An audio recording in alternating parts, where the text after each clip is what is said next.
ஒவ்வொரு தேர்தல் காலத்திலும் இளைஞரின் தெருக்கள் உயிர்ப்புடன் காட்சியளிக்கின்றன. சுவர்தோறும் ஒட்டப்பட்ட போஸ்டர்கள், ஒலிபெருக்கிகளில் முழங்கும் கூட்டங்கள், இலவச உணவு, இலவச பயணம், சில சமயங்களில் கையில் பணம். பார்க்கும் பொழுது இது ஜனநாயகத்தின் கொண்டாட்டம் போல தெரியும். ஆனால் இந்த முழக்கத்தின் பின்னால் பணமும் அதிகாரமும் ஆட்சி செய்யும் அபாயகரமான ஒரு விளையாட்டு அமைதியாக மேலெழுந்து கொண்டிருக்கும். பல தசாப்தங்களாக அதிகாரமும் செல்வமும் கொண்ட வேட்பாளர்கள் அதிகளவு பணத்தை செலவழித்தனர் அவர்களின் வெற்றிக்காகவே. கொள்கைகளுக்காக அல்ல, கருத்துகளுக்காக அல்ல, பார்வைக்கும் காட்சிக்கும் மக்களை ஏமாற்றுவதற்காகவும் மட்டுமே. பணத்தை செலவிட்டவர்களின் குரல்களை செவிசாய்க்கப்பட்டன. குறிப்பாக பெண்களும் விளிம்பு நிலையில் உள்ள சமூகங்களை சேர்ந்தவர்களும் மௌனமாக்கப்பட்டனர். பிரச்சார செலவுகளுக்கான எந்த விதிமுறைகளும் இல்லாமல் இருந்ததால் தேர்தல்கள் பொதுமக்களின் வாக்கெடுப்பாக இல்லாமல் பொது ஏலமாக மாறியது. சிவில் சமூக அமைப்புகள் அமைதியாக இருந்து விடவில்லை. நியாயம், வெளிப்படைத்தன்மை, பொறுப்புடைமை இவைகளை கோரினர். அனைத்து இளைஞரும் போட்டியிடும் உரிமையை இழக்காமல் சமமான வாய்ப்புகளுடன் நிற்கக்கூடிய ஒரு நேர்மையான அரசியல் பண்பாட்டை உருவாக்க கட்டுப்பாடற்ற பிரச்சார செலவுகளை நிறுத்தும் ஒரு சட்டத்திற்காக அவர்கள் பல ஆண்டுகளாக போராடினர். அச்சட்டம் 2023 நடைமுறைக்கு வந்தது. தேர்தல்கள் செலவுகளை ஒழுங்குபடுத்தும் சட்டம் இறுதியாக பாராளுமன்றத்தில் நிறைவேற்றப்பட்டது. முதலில் இந்த சட்டம் தெளிவான செலவு வரம்புகளை அல்லது வரையறைகளை நிர்ணயிக்கின்றது. வேட்புமனு தாக்கல் செய்து முடிந்த பிறகு வேட்பாளர்கள், கட்சிகள் மற்றும் சுயேட்சை குழுக்களுடன் ஆலோசித்து அவர்களுக்கு அனுமதிக்கப்படும் அதிகபட்ச பிரச்சார செலவை தேர்தல் ஆணைக்குழு நிர்ணயிக்கின்றது. ஒவ்வொரு தேர்தலுக்கும் செலவு வரம்புகள் மாறுபடும்.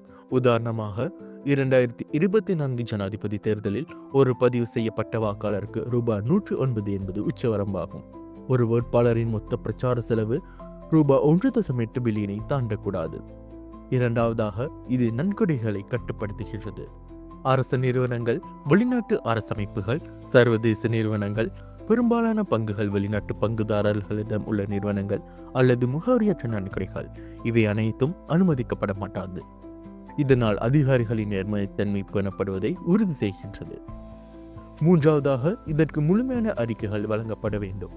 முடிவுகள் வெளியான 21 நாட்களுக்குள் ஒவ்வொரு வேட்பாளரும் 2 அறிக்கைகளை சமர்ப்பிக்க வேண்டும். ஒன்று, வரவு அறிக்கை. இது நன்கொடையாளர்களின் விவரங்களுடன் பெறப்பட்ட அனைத்து நன்கொடைகளையும் பட்டியலிட வேண்டும். அந்த நன்கொடை ஒரு பரிசாகவோ, கடனாகவோ அல்லது வைப்பு தொகையாக எதுவாக இருந்தாலும் சரி. மற்றொன்று, சுவரொட்டிகள் மற்றும் விளம்பரங்கள் முதல் இடங்கள் மற்றும் போக்குவரத்து வரையிலான ஒவ்வொரு பிரச்சார செலவையும் கணக்கிடும் ஒரு செலவின அறிக்கை. இறுதியாக, இது வெளிப்படைத்தன்மையை உறுதி செய்கின்றது. இந்த அறிக்கைகள் தேர்தல் செலவுகளை ஆய்வு செய்யக்கூடிய திறந்த சட்ட சூழலை உருவாக்குகின்றன.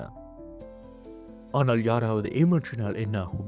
அதிகமாக செலவு செய்தால், தடை செய்யப்பட்ட நன்கொடைகளை பெற்றால் அல்லது போலி அறிக்கைகளை தாக்கல் செய்தால் என்ன நடக்கும்?